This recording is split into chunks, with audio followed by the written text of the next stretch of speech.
Welcome back to this week's episode of Karen's Bookshelf, and I am so excited to introduce an award-winning author who has written this fantastic book, Washington Black, and that is Esi Edugyan. Have I pronounced that right? Yes.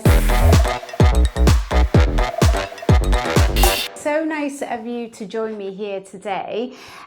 This book, I mean, it's just won so many awards. I started to write them down, and there was just so many in there, and it was a finalist in the Man Booker Prize as well, wasn't it? And it's set in the 19th century Barbados, so it's almost historical fiction. Is that how you categorize it? About an 11-year-old slave in pursuit of his freedom.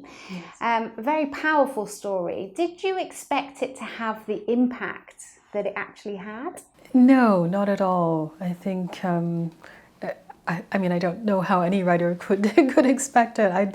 You always hope that it's going to stir up a readership and that people are going to enjoy it, but you never know when you're writing any book how it's going to be received, and so you've just got to write it in a way that pleases you. Yeah. And what inspired the idea? What made you?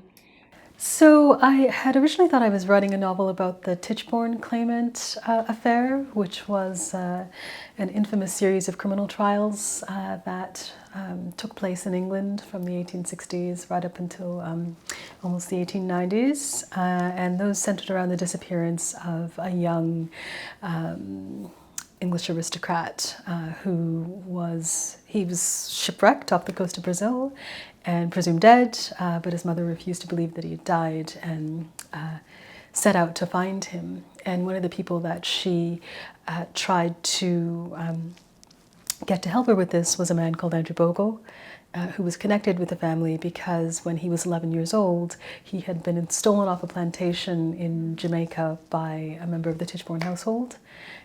Who was there doing some work, I guess, on a friend's plantation, and had seen this young man and taken a liking to him for reasons that we don't really know, and stolen him away to be his page boy and then his valet in England.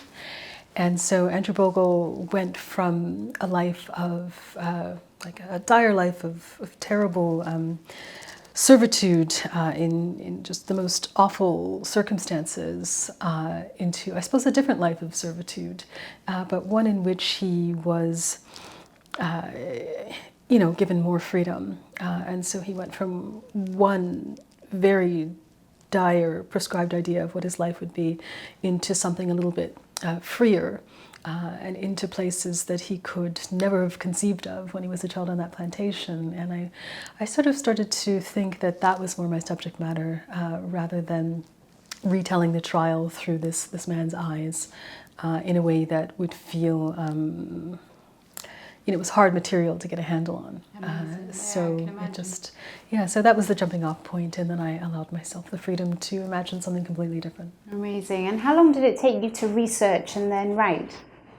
So I started researching for about a year before I actually, sat down and started typing. But I was researching throughout the whole writing of the book, so it took about 3 years to write. 3 years to write. Yeah.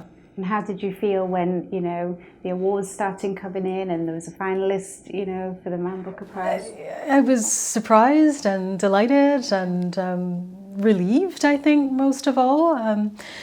My last book was so totally different from this book. It was about jazz musicians in 1930s, 1940s, living in Germany and France, and written in a completely different style, like a sort of jazz lingo. And, I thought, a lot of people are wanting me to kind of reproduce this era or, deal with the same kinds of characters. And this book was just such a departure. And so you don't know how that's going to be taken. So I was really, really delighted. Yeah, it paid off for sure. Now, you've written and studied this under some great writers, including Jack Hodgins. How have those writers shaped your work, if at all? Yeah, I think the way that a really great writing teacher shapes a student is really in directing their reading a little bit. So figuring out what it is the young writer is trying to achieve, and then trying to throw books at them that maybe will be helpful to them. And so Yeah, Jack was a great influence that way. I had, a lot of actually poetry teachers who I thought were great. Patrick Lane, Lorna Crozier, they were just, I studied with Alice McDermott and Stephen Dixon, who passed away last month, which is a very sad thing. And really, they were all wonderful at this, really tailoring your reading so that you're getting inspired that way. Yeah, and no doubt very proud of you now as well. So, and what can readers expect for you from in the future? What are you working on at the moment? Are you taking a break?